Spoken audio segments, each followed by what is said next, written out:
Yeah, now it's gone. Okay. All right. Welcome back, everybody, from break. Hopefully, you had a good, productive, nice. You ate and maybe you slept a little bit, and now you're ready for the second part of the day. I will let you know that a lot of this, okay, for the second part of this test is a little difficult. So hang on. You're going to need your books for a lot of this, just let you know.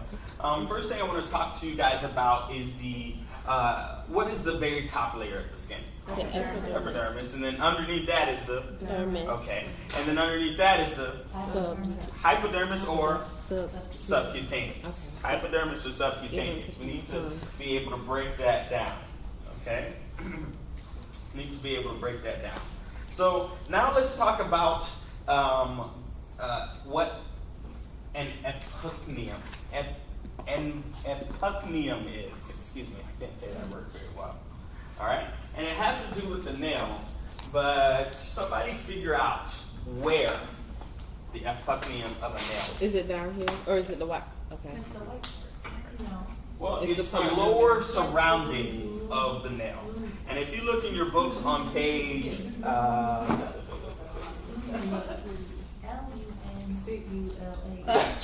page 6, it tells us that the small fold of the skin above the lower part of the nail is called the cuticle. Okay, now most of you know this already because you're females, and I'm sure you've probably gotten a what do they call it? Pedicure. Pedicures for the feet. Okay, manicure. So manicure. All right. And when they cut your cuticles, all of that is your epicuneum. That small fold. Right. Yeah, exactly that. That's how you know when you need a fill-in, because you're like, uh-oh, right? So that's what I say all the time. I'm like, uh-oh, this is bad here. Uh-oh. I don't know what to do here. No. But they do feel really good. They do like a hand massage. I got one like 6 years ago. It's amazing. Yeah. They do that. It's amazing. Anyway, so we need to talk about what a furnicle is versus what a carbuncle is. And we need to be able to not only identify it, but we need to be able to describe it. Okay? So looking at our books, you'll see this, I think, is one of the very first things that we see when we're talking about on page 12, you'll see this. Okay? And see figure 1 times 7, that is a furnicle. Okay? But I want somebody to define the furnicle. Define furnicle. It looks like a statue. Well, not necessarily. I want to know what it is, not what it looks like.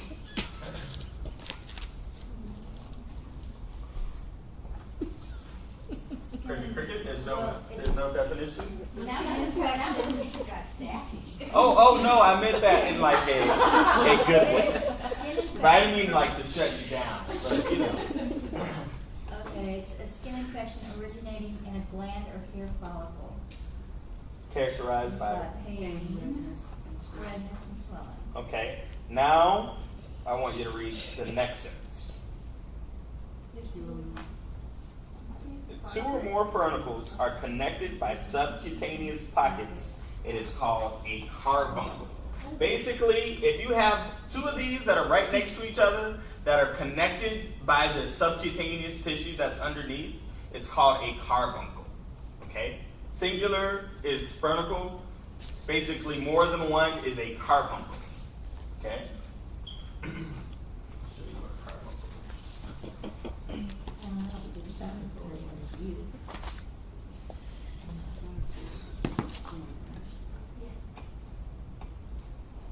Okay, so see that? Oh, well, that's terrible. Or even this time. Okay. 2 or more furnicles connected at the subcutaneous layer. This would be a great example of what a carbuncle is. We see carbuncles sometimes in MRSA. So this comes from MRSA? No, it doesn't come from MRSA, but we see it from MRSA. Ginormous. Yeah. I would cry. Oh my God. It looks so painful. And how do you get rid of How that? do you get more than one? It's, I mean, before you go She got Yeah. the cooties for real. She got cooties. I feel like you know, it's here and then it's kind of like Yeah. Looks like something out of the 80s. Yes. Like somebody got bitten by something. And That's But basically, yeah, this is localized swelling of that tissue. Each and every one of these things is a carbuncle, and you can see these are extremely painful. Extremely, extremely painful. Okay, for her. It's almost so painful you don't want to cover it, but it's like you don't want to not cover it. Why would you do that? She can't even go out to eat. So, yeah, it's She can't go on Mom, so that's public. what you worry about. Yes, if she went to a restaurant and I see that on somebody's back, oh yeah, I'm leaving. and she got a husband, Oh, like, you gonna have to go. match oh man, you gotta go work with your book and get her right. You can't get that. You can't get rid of that. Like, what would you do with that? Like, how would you get that off? How would you treat this? I think it's a steroid cream they have to give you. But So you can't like. I think Right. they also So have what's to, I inside think that they also little have bubble? the Lancets, because this is pustule also. They have the Lancets. So they So gotta white take stuff will come out if it'll pop.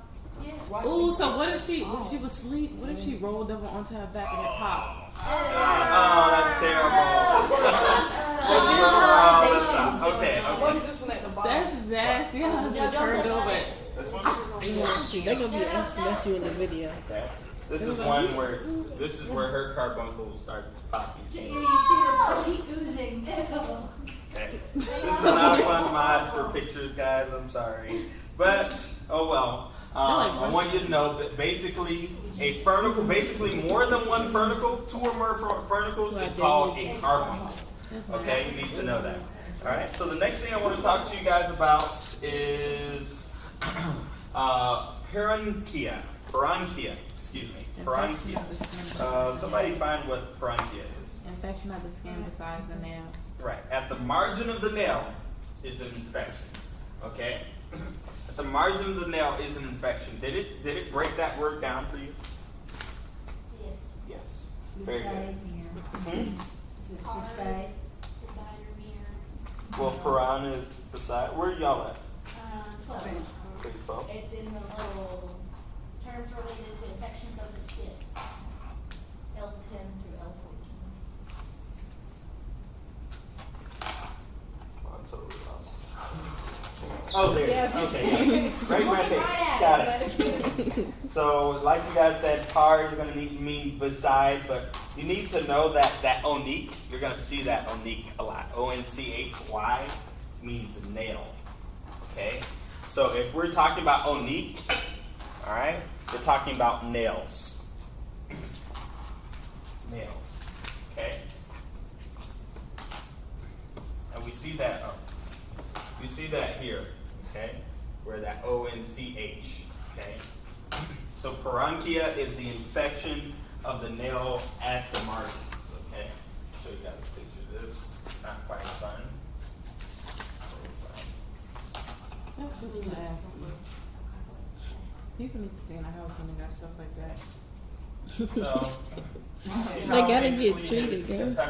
Epucnia, mosquitoes and all that. Okay, this is infection. Wow. Oh my That is goodness. parenchyma. And you Wow. treat that with antibiotics. Wow. This is also called, I think it's also called onychomycosis.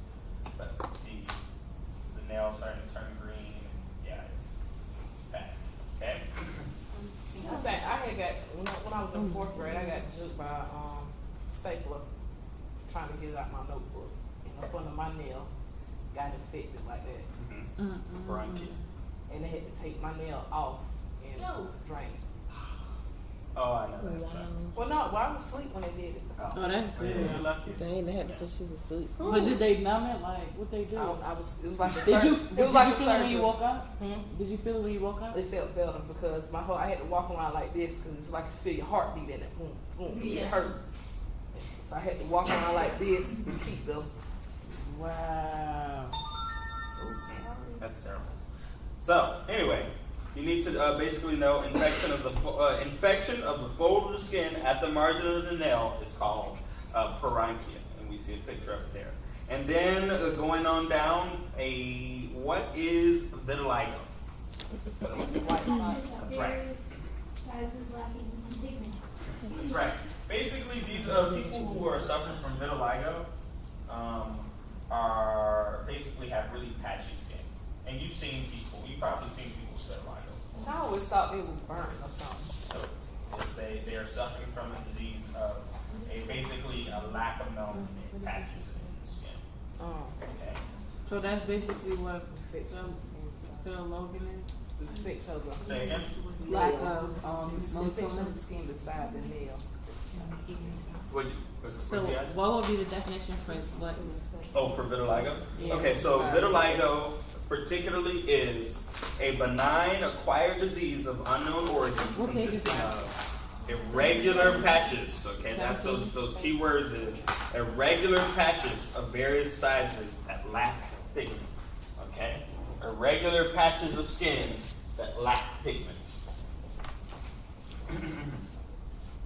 That's gonna be vitiligo, okay?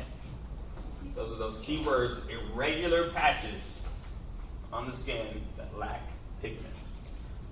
Guys, what is alopecia? Baldness. Good.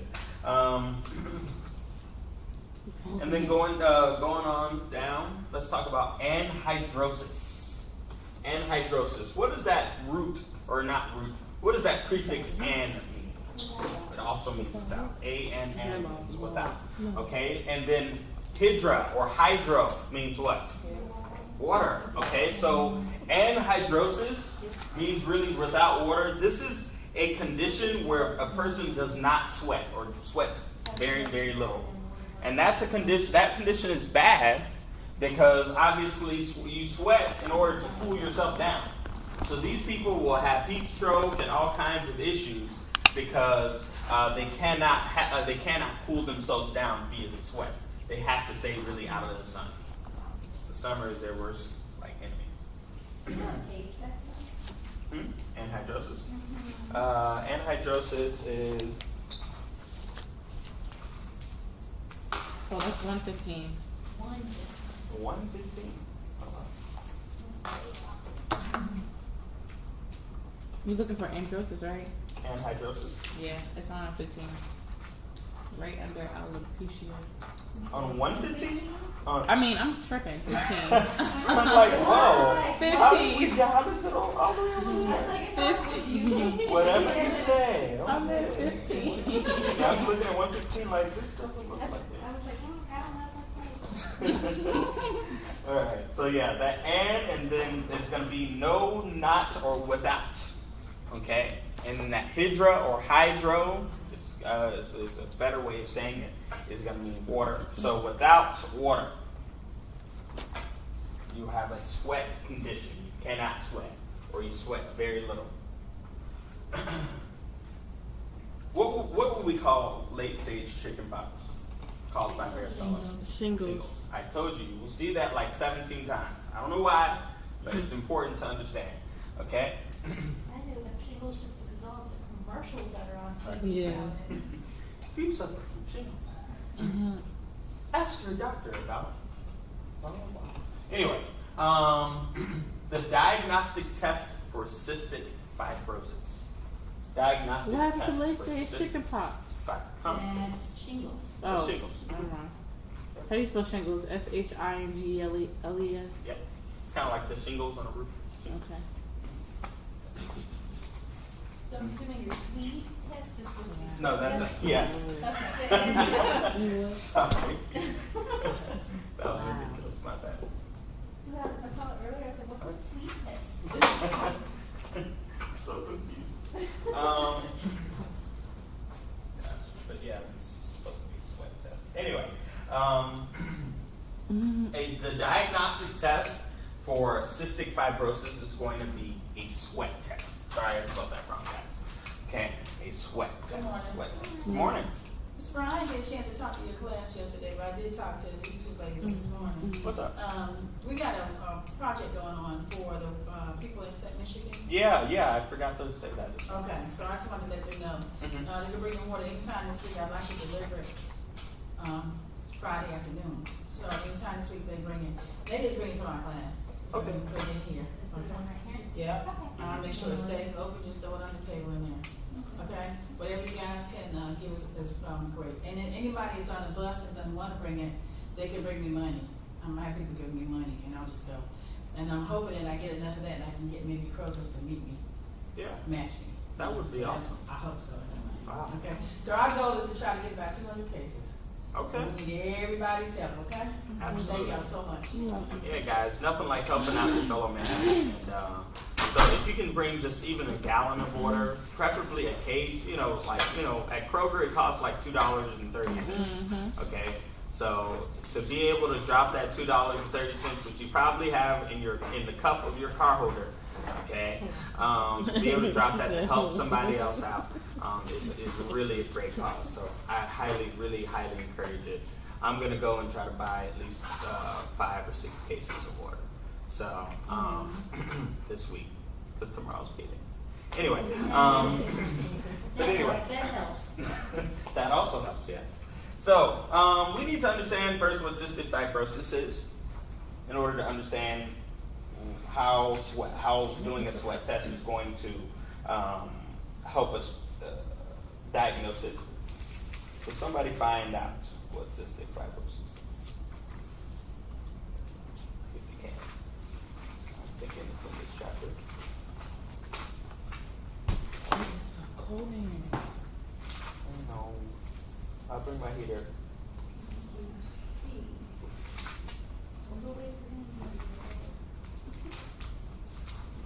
What cystic fibrosis is? They're blown out. Yeah. You want me to bottle it?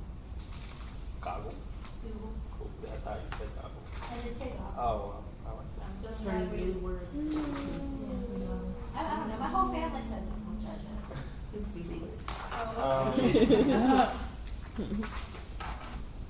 Okay, well maybe it is not in your books. Yeah, looking back in the index, it doesn't matter. Well, you just need to know that the diagnostic test for cystic fibrosis is a sweat test. Okay. Can you tell us what cystic? I can tell you what cystic fibrosis is. It's kind of easy to show.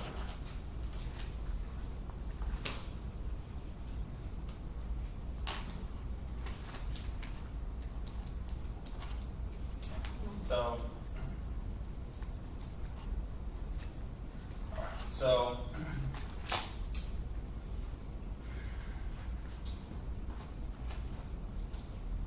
it's kind of, it's a bit hard to explain. Okay, so, tell you what, I would rather not mess it up for you, so I'm gonna put,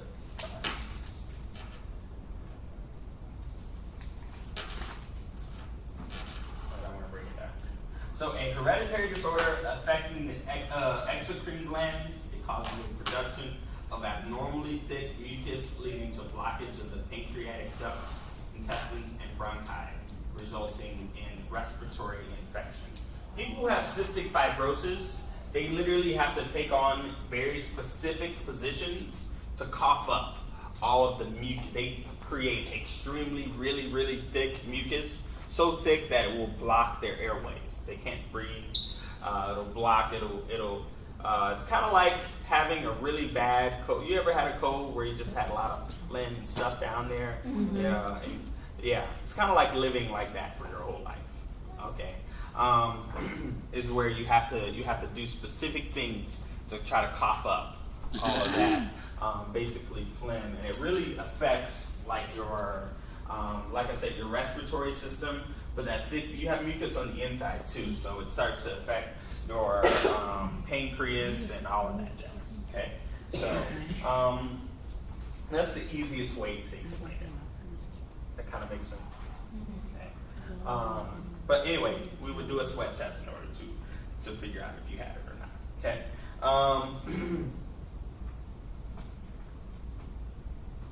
I did not put this on there. Okay. So, bacterial analysis. I told you see that again. Bacterial analysis is going to be, what are we doing if we're doing bacterial analysis? That's right. We're culturing it, and we're doing it. We're testing it for serology. Because remember, bacterial analysis is where we're going to go and take a sample of that lesion and culture it and monitor the serology of it, which basically means monitor the immune reactions that have to do with it. Okay, you will see bacterial analysis again, I promise. we need to, also, I skipped one thing. I want you guys to write that in for me. Okay? That one thing that I wanted you to write in.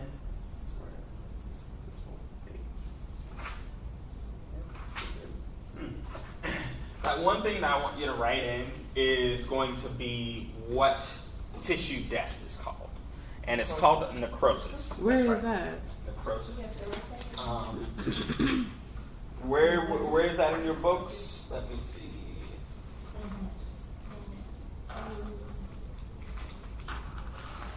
Is that in the first chapter? The first chapter. Excuse me. That's the first chapter. It's in the first chapter? It should be. I don't Is see it?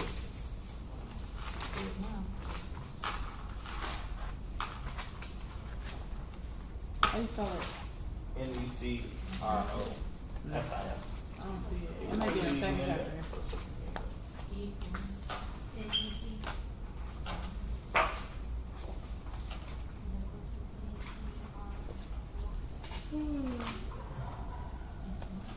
Somebody got chills out loud. Necrosis of the skin is on page 10.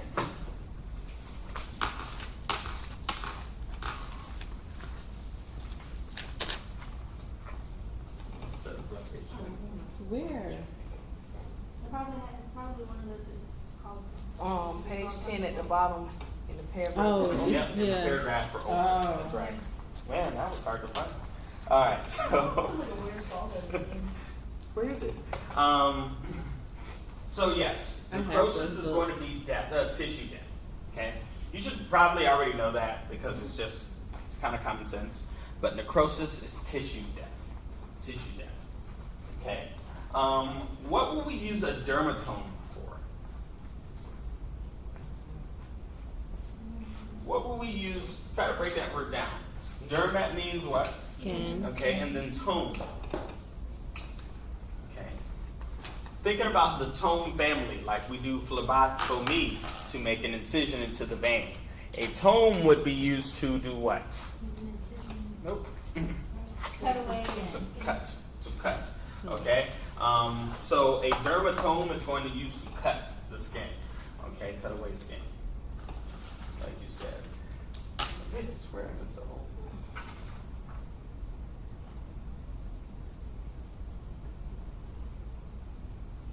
Okay. So, like the most common example that you know about is an osteotome.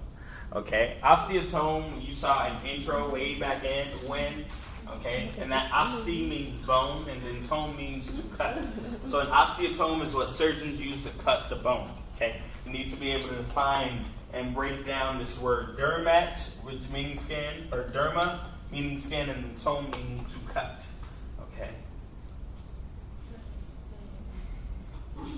Moving on, a pimple. A pimple is otherwise called a papule. Or excuse me, yes, papule. P-A-P-U-L-E. Pimple, otherwise called a papule. I don't think I need to show you a picture of that.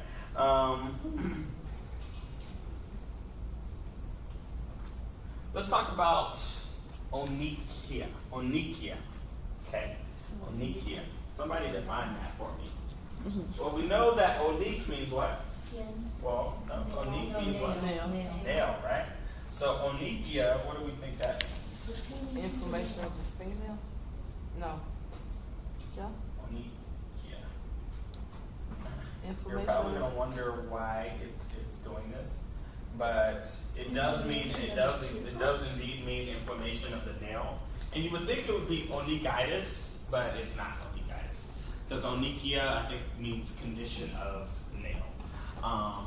That's the exact meaning of it, but it really actually is the inflammation of the nail.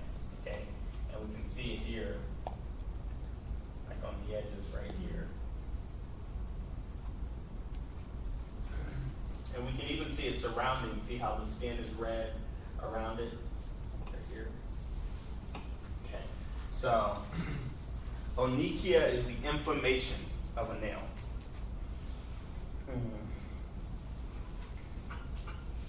we need to understand what a pilondial cyst is. Pilondial cyst, and I know that may sound like it's something from Star Wars, but it is actually something that humans get. Okay, so a pilondial cyst, okay, is the growth of hair in a cyst in the sacral region. Okay, growth of hair in a cyst in the sacral region. In order to understand that, you really have to understand where the sacral region is. Can you repeat that one more time for me, please? The growth of hair in a cyst in the sacral region. Okay. Now, your sacral region, okay, going back, you have to go back into the skeletal system. Okay. Remember, you have your vertebrae, and then at the bottom you have your sacrum, and that's those fused together vertebrae. And it usually is right at the bottom, really almost right at the crack. Okay, so that's where your sacrum is. That's someone's. Yes, it is. That's actually a cyst, and there's a hair growing out of that cyst. I chose that picture because it's good to see the location. But pilondial cyst. Wow. That looks like a bed sore as well. Right, yeah, back to her. Exactly. Well, my thing is how do they not? I don't get how you let it get That to looks that nasty. You sit down, it would hurt. People who see, they have to excise this part. Wow. That's It looks like a steak. nasty. Ooh. Then they look like a steak. Yeah, you gotta eat it. It's just so big. Yeah, I share with you. It's terrible. Wanting to People eat who are it. wheelchairs and don't get rotated and blah blah, they Yeah. sometimes get this. But to remove it, okay, that whole thing is this whole thing is a pilondial cyst. That's disgusting. Okay. I think I'm about to throw up. Okay. So we'll stop there. Especially if you're about to throw up. I can't clean up no throw up today. But anyway, that's what a pilondial cyst. A pilondial cyst is when a hair growth of hair in a cyst in the sacral region. Okay, and the sacral region is pretty much at your butt. Okay? And it has to be removed. That's a good picture for showing hair.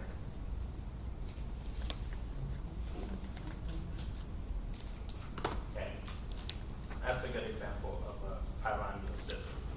See all that hair? Okay, What is that? they've removed this cyst. This was kidding. inside. And where did that? You Wait, what kidding. part was inside of them? What part was inside of them? I'm This thinking black part? That's nasty. Are you saying like that would be the outside of his skin? No, And then. it's hair growing in the cyst, Oh, in never mind, I on the get it. inside. Wow, That that's is disgusting. It's pretty bad. That It looks like a fur ball. That's something like you would get out of a drain of a tub that you haven't Yeah. cleaned out in like 2 years. Mhm. Yep, pretty much. Okay. You know. Anyway, Well, I don't it's know. pretty bad. And they Okay. drain that. Huh? Do they drain that, or they're like? No, they have to go in and they have to literally remove it. That's Go why in, they so saw they pop it. took that chunk of No, skin they out. don't pop it. They just No, they cut gotta- around it. Go They have under, to go in and surgically take it out. So around. would they have to do like a graft almost and put something in replace Mm-hmm. They're gonna, you guys will learn this, but sometimes one of the worst parts of your job will probably be stuffing a wound. What you have to do is you have to stuff that wound with sterile gauze. I'm gonna throw up. You're gonna have to pack that wound with sterile That's gauze disgusting. in order to just. The reason why is because you're trying to remove all of that, basically pus and all that stuff that's in there. It can be really just a terrible part of our jobs. And I hope that you never have to do it, but you probably will one day if you ever work in wound treatment. Okay. So what makes them, okay, if they start off small, what makes them, it hurt? Does it hurt? Oh yeah. And some of them look like they're small, Mhm. but you said they got to be surgically removed. Okay, so Ace wanna say. what so a pilonidal cyst does indeed hurt, doesn't feel good at all. Okay, but a lot of people it's closely associated with lower back pain. Okay, and what a lot of us, most Americans, have lower back pain. So it usually sits and it grows and it grows and it grows until it's unbearable, and then finally they look and they say, "Oh, you have a pilonidal cyst because you sit at a desk for 12 hours a day, and you go and you lay on your back for 8 more hours, and you wake up." So you Stand get it up. from laying down or being on that You get area? it from consistent pressure. Okay, consistent and persistent. That's nasty. How are people getting those? Like A you lot said, of people who are, like I said, paralyzed or in a wheelchair or stuff like They that. get that. They get these. So I don't have to worry about that, right? Oh, hopefully not. So what about like you see that bubble right there, or cyst What? you're gonna call it? This? No, That's up one. This? Right there, yeah. Now what if somebody popped that? What will happen?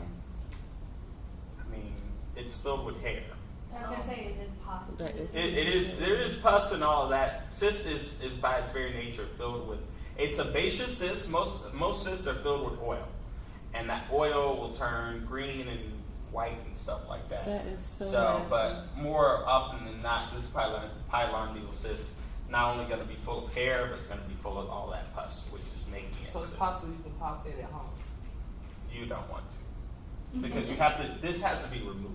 Yeah, but an average person will see something like that and think they can do it themselves and pop it. Yeah. But see, this doesn't have a white head. Okay. You can't pop. In order to pop, you would have to lens this. It's not gonna just bust on its own unless you put some really extreme. Or like you get like a safety pin and pop it. Right. Yeah, people do that. Yeah, people do that. Wishful thinking. But please don't do that. Encourage your patients not to. Don't take that safety pin and pop it. No, you were going to. Just come up to the I'm not office. gonna We'll have take one care of of these, it. so I don't have to worry. Okay. Yeah. Let me turn the page because I have a feeling that I missed an entire page. I was wondering why this one was shorter. Okay, you guys know what type of dermatitis has is family history of atopic dermatitis. Very good. Inflammation of the hair follicles would probably be called what? Very good. Folliculitis, okay? All right, so folliculitis is going to be inflammation of the hair follicle. You need to know that. Inflammation of your sweat glands. Okay, what is that inflammation? What's the root of inflammation? What does that mean, inflammation? What's the suffix for inflammation? That's what I'm trying to itis, right? And now we need to understand what a sweat gland is called. What's the root word for sweat gland? It is hydra or hydra. Okay, Hydra. Okay, so if we're talking about inflammation of your sweat glands, this is going to be hydronitis. Spell that. Okay. Okay, hydronitis. Okay, this is Hydra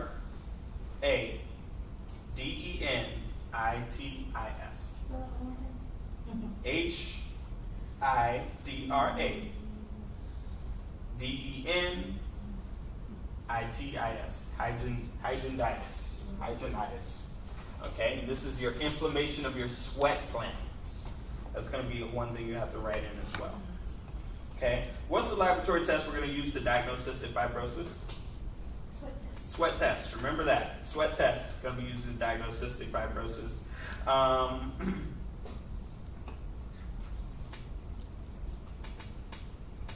Okay, somebody look up what a keratinous cyst is. Write that into your review too. What a keratinous cyst is. Hey, where is that? Is that keratinous? Keratinous. Keratinous. Okay, Keratinous. it's on page 15. It says benign cavity lined with keratinizing epithelium filled with sebum and epithelial debris, also called sebaceous cyst. Okay. So.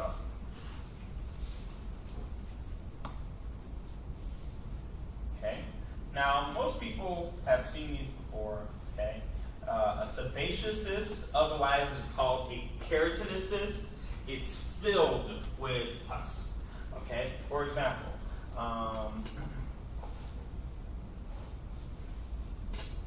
Oh. That is Wow. disgusting. You know what? You know what? This is I'm disgusting. sorry. This is terrible. Okay. But anyway, Hi friends, this is a quite I big used to watch. sebaceous cyst, okay. and All of that. Y'all have never coming watched out one of these videos? is keratin. What is he pushing on? I watched. That's all of that is keratin. Yo, what is going What on? is it coming out of? It's coming out of the cyst. I know. What area of This body looks so part? nasty. I'm not sure. Oh my god. I'm not understanding why all this The stuff is inmate coming doesn't out of have to do And that. what is that? The inmate doesn't do that. Oh my god, Does I'm the not doctor gonna do that? You will assist with that. A structural protein which forms the outer layer of the skin. Oh my Nails God, it just and keeps hair going. Yeah. It looks like also chocolate. a topic. Shut up. How does that look like That's chocolate? terrible. What? Why did you relate that to? I hate I chocolate. know. Look, there's your chocolate. I hate chocolate. This alpha beta is a Chocolate. You pattern hate chocolate. of the arrangement of the Oh. Yo, that stuff probably stink. Doesn't it stink? These No, Yeah, it has to. waterproof. You can I want to see another one. See, I used to watch. Sit on the computer. So that's a great example of what a keratinous cyst is, but we need to be able to define it. Okay, a keratinous cyst is basically a sebaceous cyst, and what do the sebaceous glands do? Secrete oil. Secrete oil. Okay, so basically it's an oily cyst. It's a blockage has happened, and all of that oil has built up in that area. Okay, and basically what he was squeezing out was all of that compacted oil that is now turned into solid. Okay, so defining it specifically, we need to know that it is a benign cavity, which means it's not cancerous. Okay, it is a benign cavity that's filled with keratinizing epithelium and filled with sebum and epithelial debris. Okay, so it's filled with oil and all of that trash. It's not fun at all. Okay. Is it keratinizing epithelium? Keratinizing epithelium filled with sebum. Okay.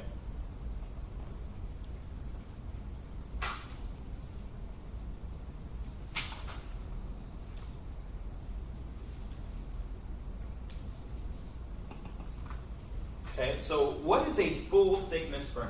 What layers of the skin does a full thickness burn affect? All of Which ones? The dermis, the epidermis, and the subcutaneous. Very good. Affecting the epidermis, dermis, and subcutaneous layer, a full thickness burn, okay, is going to sometimes goes down to the muscle. Okay, goes all the way down to the muscle and past it in some cases. Okay. Is that real on his face? Hmm? That's real? Oh my god. Is that real? I'm not sure. Well, it looks like it says this is a partial thickness. And we do need to know the difference between a full thickness, okay, burn and a deep partial burn. Somebody define deep partial for me. Will that go through the epidermis and the dermis? A deep partial is going to go through the epidermis and the reticular the reticular dermis. So it's going to go through the epidermis and part of the dermis, not the whole dermis, just part of the dermis. Okay, particularly the reticular dermis. What? Deep tissue, bro? What? Deep tissue partial. Deep tissue. Where is it? Yes, deep partial burn. There we go. Deep partial burn. Okay. And then finally, petechiae Reticular dermis. goes, and remember, deep partial goes through the epidermis and down to the reticular dermis. Okay, which is not through the whole dermis; it's just through part of the dermis, pretty much. Finally, petechiae is tiny ecchymoses within the dermal layer. Okay, petechiae is something that you will actually see often, especially if you take blood the wrong way. Okay? Petechiae occurs, let's see. Okay, petechiae, see these little red spots? Okay? All this is little swelling and bleeding underneath the skin. And this can happen if you leave a tourniquet on too long. Okay? When you leave that tourniquet on too long, it'll provide so much pressure to the vessels underneath that those vessels will start to burst. Okay? Petechiae can occur when you take blood. But nonetheless, you need to know that it's tiny ecchymoses. And by ecchymoses, that's ECCY MOSES. Ecchymoses. Okay, so you said tiny ecchymoses. Within the dermal layer. Okay, so basically tiny bleeding within the dermal layer.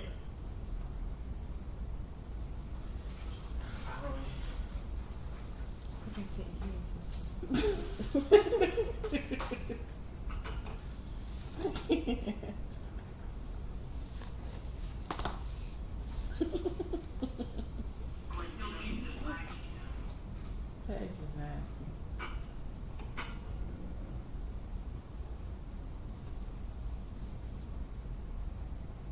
In nature, viable dermis is preserved if possible. Using a tourniquet may reduce blood flow.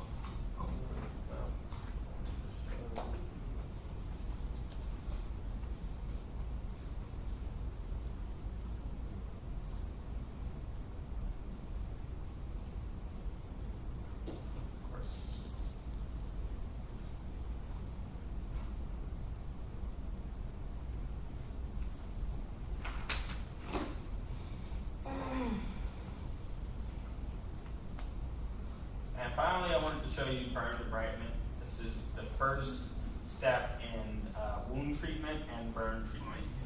We got Tommy Joe as well. I want to see one of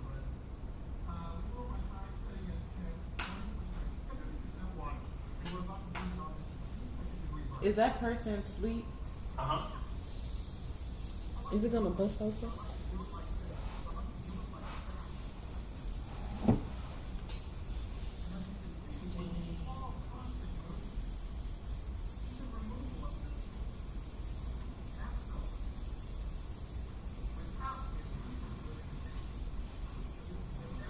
What did they use to put him to sleep? What did they use to put him to sleep? Yeah. Oh, so no, I was just asking because they couldn't get medicine. Because they couldn't get medicine. But they can't get pain medicine. Okay, so they're really gonna feel it afterwards. Wow. So they're taking off right now. They're taking out the skin. Yeah. That is And what this disgusting. is hard metal right there. Extremely painful, guys. And luckily he is asleep. But you can see where they're just tearing away all the skin with this air and water and that metal scraper. That's horrible. How do you rubbing that?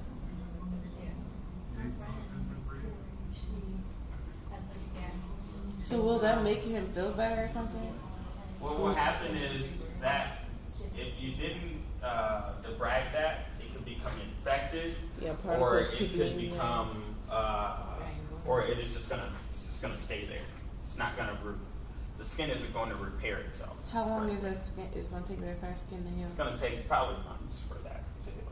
And what do they For put on his example, arm? pediatric burns. Does he have like a Band-Aid Oh, on his I arm? didn't see that one either.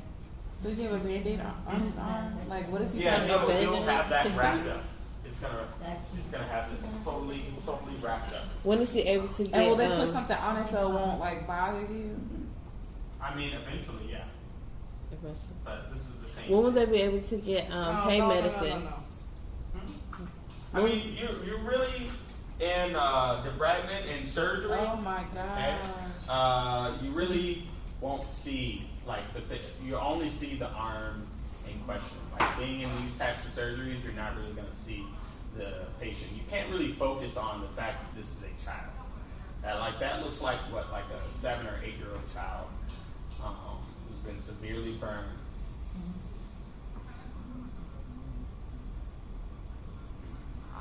But anyway, so that's our review. Do we have any questions? That is my Questions, stomach hurt. comments, or concerns? My stomach hurts. Very well. So